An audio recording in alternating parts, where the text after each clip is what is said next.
ආයුබෝවන් දුවේ පුතේ. එහෙමනම් ඔන්න අදත් අපි හම්බ වෙනවා 10 ශ්‍රේණිය විද්‍යාව පළවෙනි පාඩමට එන ලිපිඩ කියන මාතෘකාව ගැන කතා කරන්න.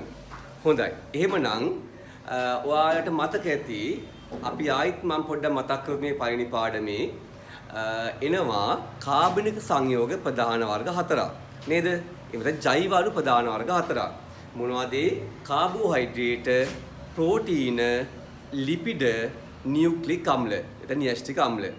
ඔව තමයි අපි තියෙන්නේ ප්‍රධාන වශයෙන් කාබනික සංයෝග විදිහට. මේකෙදි අපි කාබෝහයිඩ්‍රේට් ගැන අපි කතා කරා, ප්‍රෝටීන ගැන කතා කරා. එහෙමනම් අද තියෙන්නේ අපිට ලිපිඩ ගැන කතා කරන්න. හොඳයි. බලමු ලිපිඩ කියන්නේ මොනවද? ඔගොල්ලෝ දන්න විදිහට ලිපිඩ කියන්නේ මොනවද? තෙල් කෑම කියලා කියන්නේ නේද? සාමාන්‍ය චීස්, බටර්, යෝගට් ඒ වගේ දේවල්. තව මොනවද? පොල් තෙල්, තල තෙල්, එළඟි තෙල්, ඒ වගේ තෙල් ಜಾති. නැත්නම් ඝන විදියට තියෙනවා චීස්, බටර් වගේ නේද? මේ ඔක්කොම ලිපිඩ වල තමයි අයිති වෙන්නේ. ලිපිඩ ප්‍රධාන පෝෂක පදාර්ථයක් නේද? අපේ ඇඟ මහත් වෙන්න, එහෙම නැත්නම් ශක්තිය එන්න අපි ගොඩක් ලිපිඩ කෑම කනවා. ඒ වගේම නේද? ලිපිඩ ටිකක් වැඩි වුණොත් එහෙම කොලෙස්ටරෝල් එහෙම ලිපිඩ ಜಾතියක් වැඩි වුණොත් එහෙම heart attack සහ තව ප්‍රශ්නත් එනවා නේද? කෝකටත් අපි බලමු මේ ඔයගොල්ලෝ දැන් අවබෝධයක් තියෙනවා ලිපිඩ කියන්නේ තෙල් කෑම නැත්නම් මේදමය කෑම කියලා. මෙන්න මේ ලිපිඩ ගැන අපි කතා කරන්නේ. ලිපිඩ වල ප්‍රධාන වශයෙන් අඩංගු වෙන ළමයි කාබෝහයිඩ්‍රේට් වගේම මොනවද? කාබන්, හයිඩ්‍රජන්, ඔක්සිජන් කියන මූලද්‍රව්‍ය තුන.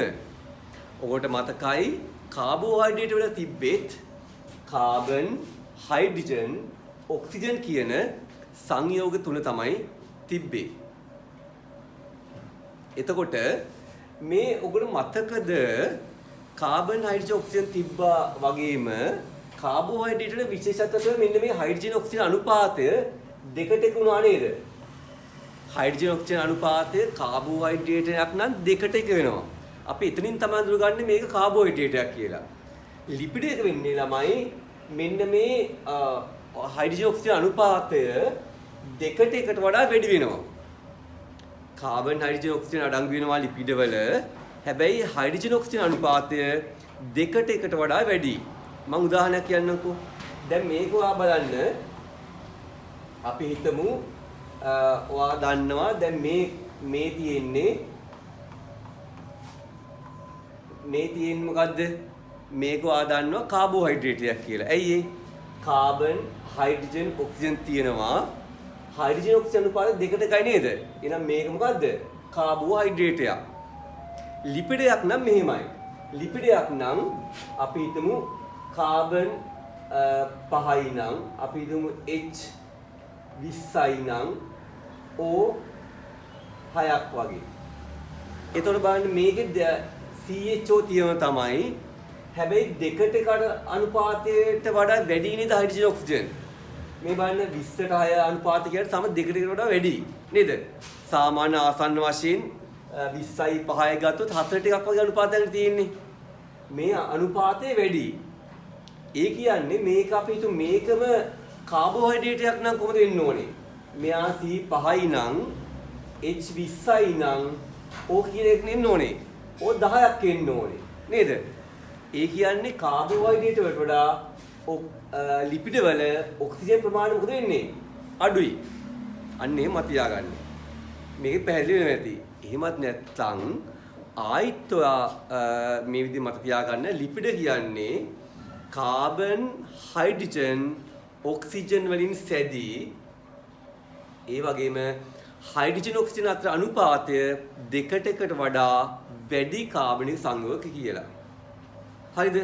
එතකොට ඒ නිසා දෙකට එකට වඩා වැඩි නිසා තමයි මේ ඔක්සිජන් ප්‍රමාණය කාබෝහයිඩ්‍රේට් වලට වඩා ලිපිඩ වල අඩු වෙන්නේ. හරි. ඔන්න දැන් පැහැදිලි ලිපිඩ කියන්නේ මොන වගේ සාමාන්‍ය සංයුතිය ගැන. මේ දැන් මම කිව්ව සංයුතිය. එමෙත වාට විභාගය ඇහුවොත් එහෙම ලිපිඩ අණු කුමක්ද කියලා. ඔයා මෙන්න මේ අර්ධයක් කිව්වම හරි. ඒ කියන්නේ කාබන්, හයිඩ්‍රජන්, ඔක්සිජන් වලින් සැදී හයිඩ්‍රජන් ඔක්සිජන් අතර අනුපාතය දෙකට එකට වඩා වැඩි වන කාබනික සංයෝග කියලා. පැහැදිලිනේ? හරි. එතකොට මේ අපි ගත්තොත් මේ ලිපිඩ ප්‍රධාන කාණ්ඩ දෙකකට අයිති වෙන ළමයි. ලිපිඩ වර්ග දෙකක් තියෙනවා. දැන් ලිපිඩ කොටස් දෙකකට බෙදන්න පුළුවන්. තෙල් හා මේද කියලා. නේද? තෙල් හා මේද කියලා කාණ්ඩ දෙකකට බෙදන්න පුළුවන්. තෙල් කියන්නේ මොනවද? තෙල් කියන්නේ කාමර උෂ්ණත්වයේදී ද්‍රවයක් විදියට තියෙන ලිපිඩ. මොනවද? පොල් තෙල්, තල තෙල්, එළඟි තෙල්, එඬරු තෙල්, ගොඩක් වල ශාක තෙල් ಜಾති නේද? මේව ඔක්කොම ලිපිඩ තමයි තෙල් කියන ගණයට අයිති වෙන ලිපිඩ. කාමර උෂ්ණත්වයේදී ද්‍රව විදියට තියෙන නිසා. ඊළඟට මේද. මේද කියන්නේ කාමර උෂ්ණත්වයේදී ඝන ලෙස පීඩන ලිපිඩ වලට. මොනවද උදාහරණ? අර මම කලින්ම කිව්වේ චීස්, බටර්, යෝගට්, ඕනනම් රටින්දි, තල ඉවෙන්නේ අර ඝන විදියෙන් තියෙන්නේ නේද? අන්නේ ඝන විදියට තියෙනවා නම් ඒ ලිපිඩ වලට අපි කියනවා මේද කියලා. ද්‍රව විදියට තියෙනවා නම් අපි කියනවා මොනවද? තෙල් කියලා. ඒක පැහැදිලි. ඒ වගේම මේකත් ඔයාලට මම කලින් කිව්වා මොකද්ද? ලිපිඩ වල කාබන්, හයිඩ්‍රජන්, ඔක්සිජන් අඩංගු වෙනවා. ලිපිඩ වල කාබෝහයිඩ්‍රේට් වලට වඩා අඩු ඔක්සිජන් ප්‍රමාණයක් තමයි තියෙන්නේ කියලා. ඒක හරි. ඊළාට ඔයා දන්නව නේද? පොල් තෙල් එහෙම වතුර දිය වෙනවද? නෑ නේද? ඒ කියන්නේ අපි හිතමු බටර් චීස් එකෙන් වතුර දිය වෙන්නේ නෑනේ. මේ ලිපිඩ වල ලක්ෂණයක් තමයි සාමාන්‍යයෙන් ජලයේ දිය වෙන්නේ නෑ. හරිද? ජලයේ දිය වෙන්නේ ජලයේ මත තියාගන්න විද්‍යාවේදී ජලය ද්‍රවීය ද්‍රාවකයක් කියලා. පස්සේ ඉගෙන ගන්න මේ ගැන ජලය ද්‍රවීය ද්‍රාවකයක්. ඉස්සරහදී ඉගෙන ගන්න මෙහෙම කතාවක්. ඒ තමයි ද්‍රවීය ද්‍රාවකවල දිය වෙන්නේ ද්‍රවීය ද්‍රව්‍ය තමයි. නිර්ද්‍රවීය ද්‍රාවකවල දිය වෙන්නේ නිර්ද්‍රවීය ද්‍රව්‍ය. එහෙනම් ලිපිඩ ද්‍රවීය ද්‍රව්‍යයක්ද නිර්ද්‍රවීය ද්‍රව්‍යයක්ද? ඔව්. ජලය ද්‍රවීයයි නම් ජලයේ දිය වෙන්නේ නැත්තම් ලිපිඩ මොකක් වෙන්න ඕනේද? නිර්ද්‍රවීය වෙන්න ඕනේ. ලිපිඩ දිය වෙන්නේ නිර්ද්‍රවීය ද්‍රාවකවල. පොල් තෙල් ඒ වගේ නිර්ද්‍රවීය ද්‍රාවකවල දිය වෙනවා. ජලයේ දිය වෙන්නේ නැහැ ලිපිඩ. ඒකත් ලිපිඩ වල එක ලක්ෂණයක්. ඊළඟට අපිට ගන්න පුළුවන්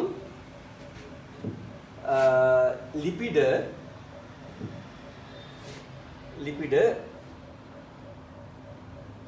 හැදලා තියෙන ළමයි මේද අම්ලයි ග්ලිසරෝලුයි එකතු වෙලා. මේ වාට පේනවා මේද අම්ල කියන අණු జాතියක්. මේද අම්ල කියන අණු జాතියක් තියෙනවා. ග්ලිසරෝල් කියලා මේ අණු జాතියක් තියෙනවා. මේ සංයෝග දෙකක්.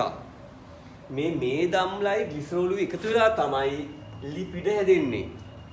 මේ ලිපිඩ හැදෙනකොට ජලයක් අතුරු ඵලයක් විදිහට හැදෙනවා. එහෙනම් මතක තියාගන්න ඔයාට මතකද කාබෝහයිඩ්‍රේට් වල වෙන අර පිෂ්ඨය වගේ දේවල් ඒක පොලිසැකරයිඩ්නේ නේද? කාබෝහයිඩ්‍රේට් වල පොලිසැකරයිඩ් බහු අවයවකයක්. ඇයි ඒ? මොනොසැකරයිඩ් රාශියක් එකතු වෙලා හැදලා තියෙන නිසා. ගිය සතියේ කතා කරපු ප්‍රෝටීන මතකද? ඒකත් බහු අවයවකයක්. ඇයි ඒ? ප්‍රෝටීන හැදලා තියෙන්නේ ඇමයිනෝ අම්ල බහු අවයවීකරණයෙන්. ඇමයිනෝ අම්ලෙන් තමයි ප්‍රෝටීන හැදෙන්නේ. මොනොසැකරයිඩ් වලින් තමයි පොලිසැකරයිඩ් හැදෙන්නේ. හැබැයි මත තියාගන්න ලිපිඩ කියන්නේ බහු අවයවකයක් නෙමෙයි. අපි ඊළඟ දවසේ කතා කරන නියුක්ලික් අම්ල කියන්නේ බහු අවයවකයක්. හැබැයි ලිපිඩ කියන්නේ බහු අවයවකයක් නෙමෙයි. එයා හැදෙන්නේ මේද අම්ල වලිනුයි ග්ලිසරෝල් වලින් විතරයි. කියන්නේ ඒ જાති දෙකෙන් විතරක් ලිපිඩයක් හැදෙනවා. දැන් බහු අවයවකයක් කියන්නේ අර එක જાති ගොඩාක් සෙට් වුණාමනේ. නේද? ඒක තැනුම් මේක සරල අණු ගොඩාක් එක පේලියට බහු අවයවීකරණ වුණාමනේ බහු අවයවකයක් හැදෙන්නේ. මේ ලිපිඩ එහෙම ගොඩක් එකතුලා හැදෙන්නේ නැහැ. ಜಾති දෙකයි. ග්ලිසරෝලුයි මේද අම්ලයි. මේ දෙක එකතු වෙලා තමයි ලිපිඩ හැදෙන්නේ. එහෙනම් ඔන්න ඔයාට ඒකත් පැහැදිලි. ඒකත් විභාගයට ගොඩක් ලාට වැදගත් තැනක්. සමහර විට මේක අර ඉරිගාන ප්‍රශ්නයක් විදිහටත් එන්න පුළුවන්. එතකොට මට තියාගන්න මොකද්ද ඔය ප්‍රශ්නේ එන්න පුළුවන්. ලිපිඩ හැදෙන්නේ කොහොමද? නේද? ඒක මට තියාගන්න මේද අම්ල ධන ග්ලිසරෝල් කියලා. හරි. එහෙමනම් ඊළඟට අපි බලමු බලනවා ලිපිඩ වල වැදගත්කම් මොනවද කියලා. ලිපිඩ වල වැදගත්කමුත් ඔයාලට ගොඩක්ම වැදගත් වෙනවා. ඇත්තටම ළමයි මෙහෙමයි. ඔය දැන් කාබනික සංඝ හතරක් තියෙනවානේ. මොනවද? කාබෝහයිඩ්‍රේට, ප්‍රෝටීන, ලිපිඩ, නියුක්ලික් අම්ලනේ නේද?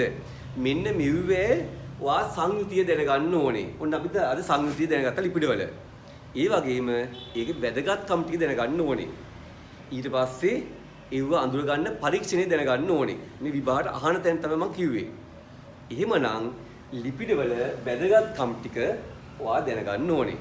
මුලින්ම ප්‍රධාන වැදගත්කමක් තමයි ශක්ති ප්‍රභවයක්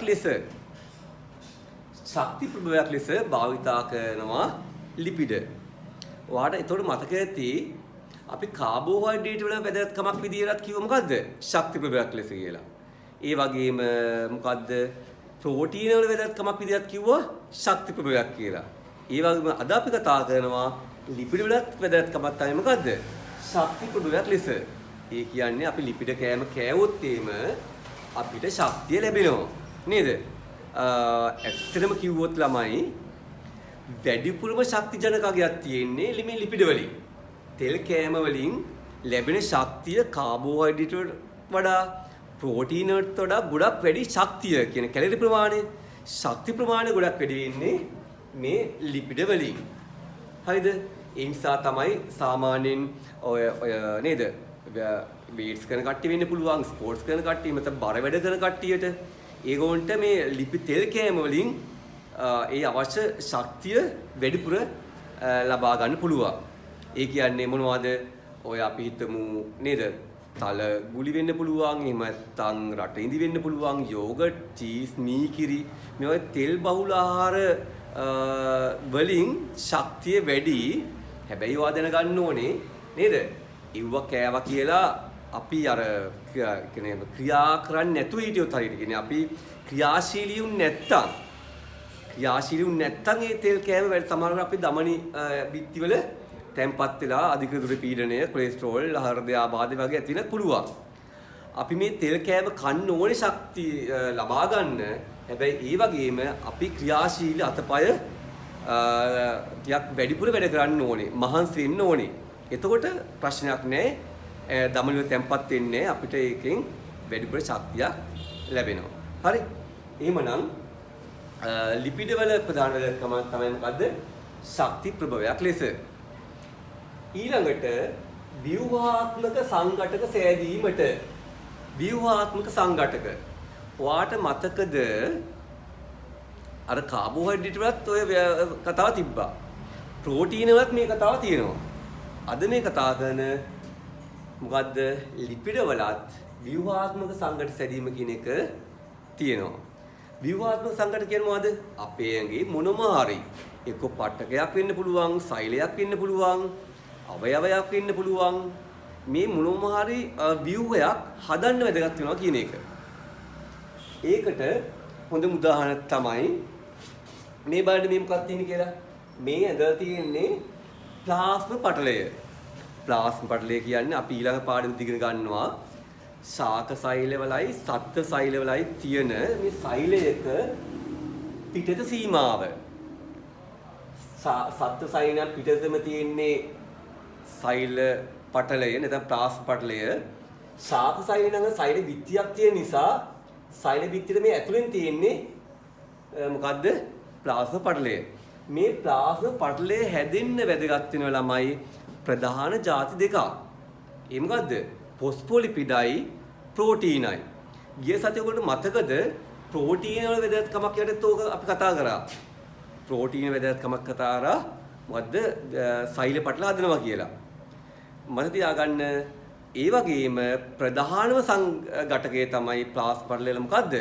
මෙන්න මේ ලිපිඩ ෆොස්ෆොලිපිඩ කියලා කියනවා. මේ තියෙන්නේ මෙන්න මේ බලන්න මේ ෆොස්ෆොලිපිඩ අණු දෙකක් සාමාන්‍ය ප්ලාස්ම පටලය ලේයර්ස් දෙකක්. තට්ටු දෙකකින් හැදලා තියෙන්නේ. ස්තර දෙකකින් හැදලා තියෙන්නේ. මේ එක තට්ටුවක්. බලන්න. මේ පොස්ෆොලිපිඩ අණුවක් මේ වගේ. මෙන්න මේ එක පොස්ෆොලිපිඩ අණුවක්. ඒ වගේ මේ පේනද ගොඩක් තියෙනවා. ඒ එක වගේ තට්ටුවක් මෙහෙම තියෙනවා. ආයෙත් තව ඒ වගේ තට්ටුවක් තියෙන පොස්ෆොලිපිඩ මේ තව පොස්ෆොලිපිඩ අණුවක්. මේ තව පොස්ෆොලිපිඩ අණුවක්. මෙන්න මේ විදිය තමයි තට්ටු දෙක පොස්ෆොලිපිඩ එකතු වෙලා ප්ලාස්ම පටලය එහෙම නැත්නම් සෛල පටලය කියලා එක හැදලා තියෙන්නේ.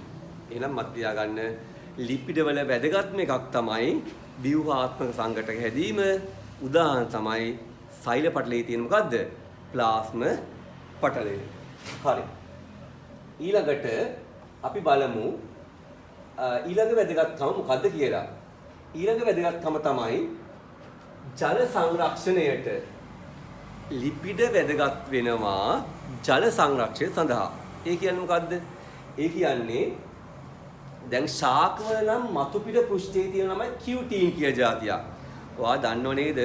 ශාක පත්‍රයක් අරගෙන බලන්නකෝ. පත්‍රයේ උඩ පැත්ත නිකන් දිලිසෙනවනේ වැඩිපුර. ඉටි වගේ. යට පැත්තේ එච්චර නෑ. උඩ පැත්තේ ඉටි වගේ දිලිසෙනවනේ තද පාටයි වැස්ලින් ගාලා වගේ ඉටි ගාලා වගේ. ඒ කියුටින් කියන ලිපිඩය. කියුටින් මත තියාගන්න ලිපිඩයක්. කියුටින් කියන්නේ ලිපිඩයක්. මේක ශාක පෘෂ්ඨවල ගොඩක් ලන් මතු පිට තියෙනවා. මෙන්න මේ නිසා ජලයේ පිටවීම මොකද වෙන්නේ? වළක්වනවා. විශේෂයෙන්ම ශාක පත් වලින් ජලය පිටවීමට කියන නම මොකද්ද? ශාක පත්‍රෙන් ජලය පිටවීම වාෂ්ප ලෙස පිටවීමට කියන නම මොකද්ද? මොකද්ද? උත්සේදනය නේද? මේ උත්සේදනය වළක්වනවා මේ ඉටි වගේ කියුටින් තියෙන නිසා. ඒ කියුටින් වලින් මං කියවනේ ජලය අපාරගමනය ජලය ගමන් කරන්නේ නැහැ. එහෙමනම් ඔන්න ජලය ආරක්ෂා කරන ශාක පත්‍ර වලට මේ කියුටින් කියලා ලිපිඩේ. ඒ වගේම තමයි සතුන්ගෙත් මේ තියෙනවා ඉටි වගේ ස්ත්‍රයක් තියෙනවා. විශේෂයෙන් කෘමීන්ගේ තියෙන්න පුළුවන්. එමෙතන සාමාන්‍ය සතුන්ගේ තියෙනවා ඉටි ස්ත්‍රයක් තියෙන සමේ යම් තැනක ඉටි තියෙන්න පුළුවන්. මේ නිසා ජලය පිටවීම වළක්වනවා. ඔන්න එහෙනම් ජල සංරක්ෂණය කියන්නේ ඒ වගේම ලිපිඩවල වැදගත්කම. ඊළඟට දේහ උෂ්ණත්ව යාමනය. දේහ උෂ්ණත්ව යාමනය. යාමනය කියන්නේ ළමයි අර පාලනය වගේ තමයි. හැබැයි ඒක විද්‍යාවචනේ. කියන්නේ අඩු වැඩි ගානට නියත තබා ගැනීමට කියන විද්‍යාවචනේ තමයි යාමනය කියන්නේ. ඒක අර දේහ උෂ්ණත්ව පාලනයම තමයි ඇත්තටම. මුතර හරි විද්‍යාවචන අපි දැනගන්න ඉපේ. ඒ නිසා අපි කියන දේහ උෂ්ණත්ව යාමනය කියලා. ඒ කොහොමද කරන්නේ? ඒක කරන්නේ අපි සාමාන්‍ය ළමයි අචලතාපී නේද? සත්තු වර්ග දෙකක් තියෙනවා. කවුද? චලතාපී සතුන් සහ අචලතාපී සතුන්. චලතාපී කියන්නේ මොකද්ද? චල කියන්නේ වෙනස් වෙනවනේ නේද? ඒ කියන්නේ පරිසර උෂ්ණත්වයේ හැටියට ඇඟි උෂ්ණත්වය වෙනස් වෙනවා නම් පරිසර උෂ්ණත්වය වැඩි වෙනවා නම් මෙන්න ඇඟි උෂ්ණත්වය වැඩි වෙනවා. පරිසර උෂ්ණත්වය අඩු වෙනවා නම් ඇඟි උෂ්ණත්වය මොකද වෙන්නේ? අඩු වෙනවා. අර පරිසර උෂ්ණත්වයේ හැටියට ඇඟි උෂ්ණත්වය වෙනස් වෙනවා නම් අපි කියන චලතාපී කියලා. මේ චලතාපී සත්තු වෙන්නේ කවුද? මත්ස්‍යයින්, උභයජීවීන් සහ උරගයින්. හරිද? එතකොට පක්ෂීනුයි අපි අචලතාපීන් කියලා කියන්නේ. එයි අචලතාපීන් කියලා කියන්නේ පරිසර උෂ්ණත්වයේ කොච්චර වෙනස් වුණත් අපේ උෂ්ණත්වයේ නියත අගයක් තමයි තියෙන්නේ. ඒතකොට අපිට අමාරු නේද? අපි හිතමු දැන් රස්නේ කාලෙක අපි දාඩිය දානවා හරි අමාරුනේ. ඒ අපුෂ්ණත්ව වෙනස් වෙන්නේ නැහැ. සමහර විට ලෝකේ අවුරුද්දකට යම් ප්‍රමාණයක් 100ට ආසන්න ප්‍රමාණයක් සමහරට මැරෙනවා. අපි යති වාසනාවත් අපේ රට ලෝකේ යම් රටවල මැරෙනවා උෂ්ණත්වය වැඩි වෙලා ඒ උෂ්ණත්වය දරා ගන්න බැරුව. ඒ වගේ උෂ්ණත්වය අඩු වෙලා ඒ උෂ්ණත්වය දරා ගන්න බැරුවත් සීතලත් මැරෙනවා. අපි අර ඒ අතින් අපි වාසනාවන්තයි. අපි වාසනාවන්තයි නේද? එහෙම අපිට ආරංචි වෙලා නැහැ ලංකාවේ කවුද උෂ්ණත්වය වැඩි වෙලා මැරෙනවා කියලා ආරංචි වෙලා නැහැ නේ. හරි. ඉතින් කොහොම හරි මේ අපේ හැමට යටින් තියෙන ළමයි අදස් චර්මීය මේද පටකය කියලා එකක්. අදස් චර්මීය අදස් කියන ගොඩක් ලාට විද්‍යාවතර යටින් කියන එක අදස් චර්මී කියන්නේ මොකද්ද? හැමට යටින් මේද තට්ටුවක් තියෙනවා. ඒ අදස් චර්මී මේද පටකයේ ඝනකම වුණාම තමයි මේ වගේ නේද? ඔය වගේ ටික මහත ශරීරය ස්ථූල ශරීරයක් එන්නේ කොහොමද? අදස්චාරි මේද පටක මහත් වුණාම. ඒ වගේම අදස්චාරි මේද පටක ගොඩක් තුනී වුණොත් එහෙම මේ තටුවක් නැහැ. එතකොට මොකද වෙන්නේ? නේද? මේ වගේ දැන් මේ පොඩ්ඩක් නේද? හුණු ෂේප් එකේ නේද? ටිකක් පොඩ්ඩක් ඇඟේ නිකන් මස් කනක් නැහැ කියලා කියන්නේ. නේ? දැන් අර කෙට්ටු ශරීරයක් එන්නේ අදස්චාරි මේද පටකේ මොන වුණාමද? අඩු වුණාම. ඉතින් මේ අදස්චාරි මේද පටකයෙන් ලිපි තට්ටුවක්නේ. මේකෙන් ඇඟෙන් ජලය පිටවීම මොකද කරන්නේ? වළක්වනවා. ඇඟෙන් තාපය පිටවීම වළක්වනවා.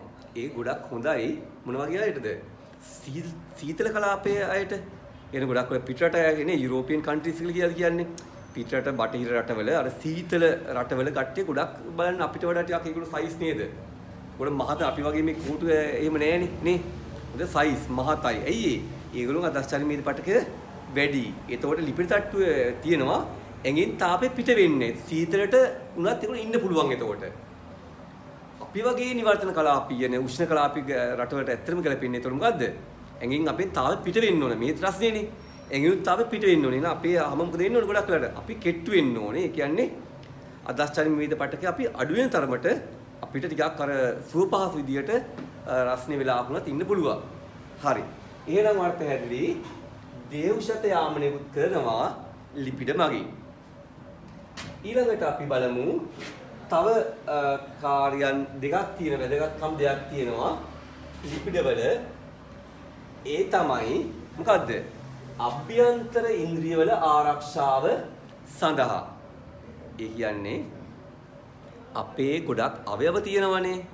කියන්න බලන්න අපේ තියෙන විශාලම අවයවය මොකද්ද? ඈ මිනිස් සිරුරේ තියෙන විශාලම අවයවය මොකද්ද? මොකද්ද? මොළේද, හදවතද, අක්මාවද, පෙනහළුද මොකද්ද? විශාලම අවයවය තමයි සම. හිතන්නත් බෑ නේද? සම අවයවයක්.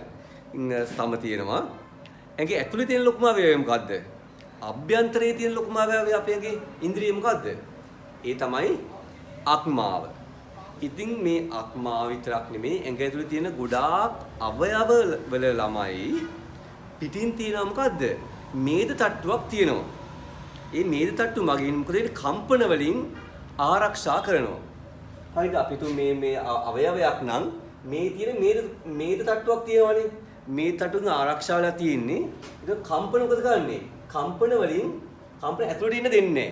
මේ මේද පටකේ දිගේ යනවා. එතකොට කම්පන මේ තියෙන අවයවය මොකද වෙන්නේ? ආරක්ෂා වෙනවා. මේ අවයවය ආරක්ෂා වෙනවා මේ මේද පටකේ මගින්. හරි. එතකොට ඉන්ද්‍රියන් වල ආරක්ෂාවත් එක කාර්යයක් ලිපිඩ වල. තව එක කාර්යයක් තියෙනවා. ඒ තමයි සමහර හෝමෝන ලෙස. සමහර හෝමෝන විදියට වැදගත් වෙනවා ලිපිඩ. එදා ඔයාට මතකද ගිය සතියේදී මම කිව්වා ප්‍රෝටීන යටතේදී මොකද්ද? ප්‍රෝටීන වලින් වැඩි ප්‍රමාණයක් 90ට වැඩි ප්‍රමාණයක් ප්‍රෝටීන මොනවද? එන්සයිම.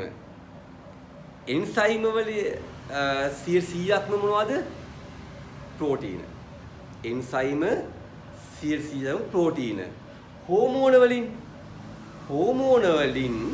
90ක් විතර ප්‍රෝටීන මං එදා කිව්වේ මතකද? සමහරක් හෝමෝන තියෙනවා කොහොමද? ලිපිඩ වෙන හෝමෝන. අන්න එහෙනම් ඒ ලිපිඩ වලදී මේ දැන් ඒ වැදගත්කම තියෙනවා.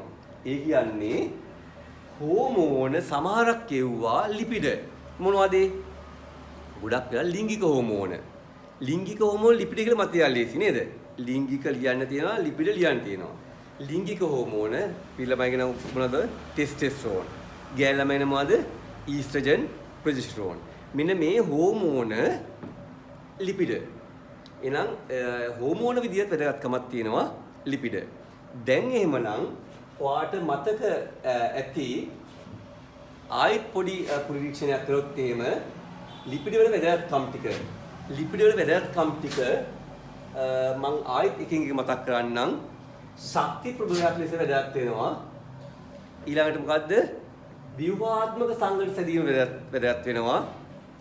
ජල සංරක්ෂණය වැදගත් වෙනවා ලිපිඩ. ඒ වගේම දේහශත යාමනයට වැදගත් වෙනවා.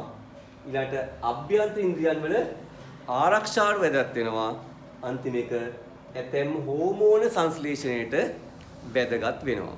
ඔන්න ලිපිඩ වල වැදගත්කම් ටික අපි කතා කරා. ඊළඟට අපි බලමු අවසාන වශයෙන් ලිපිඩ අපිට ඉවර කරන් තියෙන්නේ ලිපිඩ ඉවර කරන් තියෙන අවසාන වශයෙන් ලිපිඩ හඳුනා ගැනීමේ පරීක්ෂා. නේද?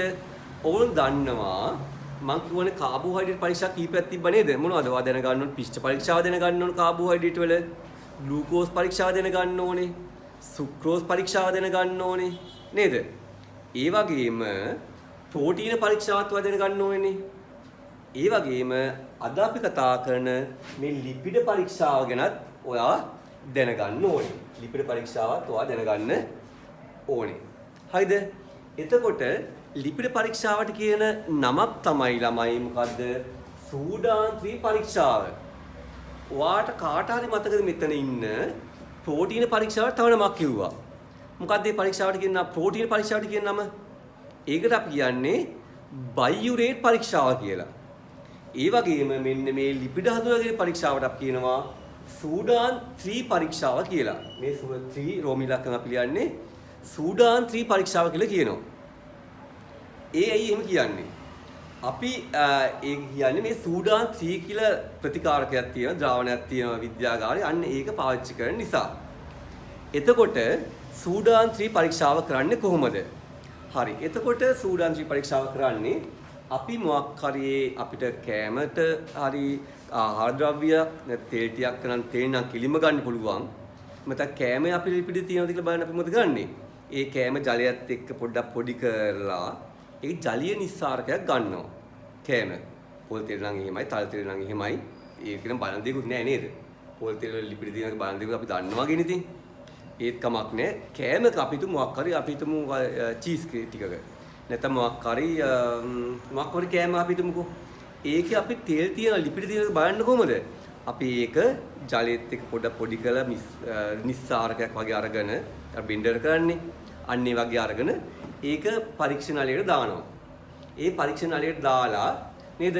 පරීක්ෂණාලයට අපි දානවා ඒ ටික දාලා ජල නිස්සාරක දාලා අපි සූඩාන් 3 කියන ප්‍රතිකාරකයක් තියෙනවා. මම කියවනේ සූඩාන් 3 කියලා ප්‍රතිකාරයක් තියෙනවා කියලා. ඒ සූඩාන් 3 ප්‍රතිකාරකයෙන් බිඳු කීපයක් දානවා. දාලා මහ දෙයක් කරන්න දෙයක් නැහැ. පොඩ්ඩක් ඒක හොල්ලලා නේද? ඒ ආහාර ද්‍රව්‍යයයි ඊළඟට මොකද්ද? සූඩාන් 3 දාලා පොඩ්ඩක් හොල්ලනවා. හොල්ලලා අපි තියනවා පැත්තකින්. පැත්තකින් තිබ්බම මොකද වෙන්නේ? ටික වෙලාවකින් මේ තෙල් විස්තරේ රතු පාට වෙනවා. ඒක රතු පාට වෙනවා. වගේම ඕනනම් අපිට තෙල් ටික අරගෙන පුළුවන් අන්වීක්ෂණ දාලා බලන්න. අන්වීක්ෂණ දාලා බලුවම තෙල් බිඳුව රතු පාට තෙල් බිඳු මේද ගෝලිකා කියලා කියනවා. අන්න ඒ වගේ පේනවා නම් මොකද්ද මේ කැම තියලා තියෙන මොනවද? ලිපිඩ තියලා තියෙනවා. ඔන්න ওই විදිහට අපිට ලිපිඩ පරීක්ෂාවක් කරන්න පුළුවන්. එහෙමනම් ළමයි වාට විභාගයට වැදගත් වෙන 10 ශ්‍රේණිය ඕන විභාගයකට 11 ශ්‍රේණිය ඕන විභාගයකට සහ ඕන විභාගයකට ඕන විභාගයක් මගේ වාර විභාගනේ. ඉතින් ඒ විභාගයට ඕන එකට වැදගත් වෙන විදිහට ලිපිඩ ගැන ඔයා සම්පූර්ණ දැනුමක් අද ගත්තා. ඒ තමයි ලිපිඩ වල සංයුතිය, ලිපිඩ වල වැදගත්කම සහ ලිපිඩ හඳුනාගැනීමේ පරීක්ෂාව. එහෙමනම් අද දවසේදී ලිපිඩ ගැන සම්පූර්ණ දැනුමක් ඔයා ලබා ගත්තා. එහෙමනම් අපි ඉදිරි දිනේදී අපි ලබන සතියේදී අපි කතා කරනවා නියුක්ලික් අම්ල ගැන ලිපිඩ ගැන අද අපි මෙතනින් කතා කරලා සමාප්ත කරනවා. ඔයගොල්ලෝ සියලු දෙනාටම එහෙමනම් සුවබර සතියක් අයබෝවන්.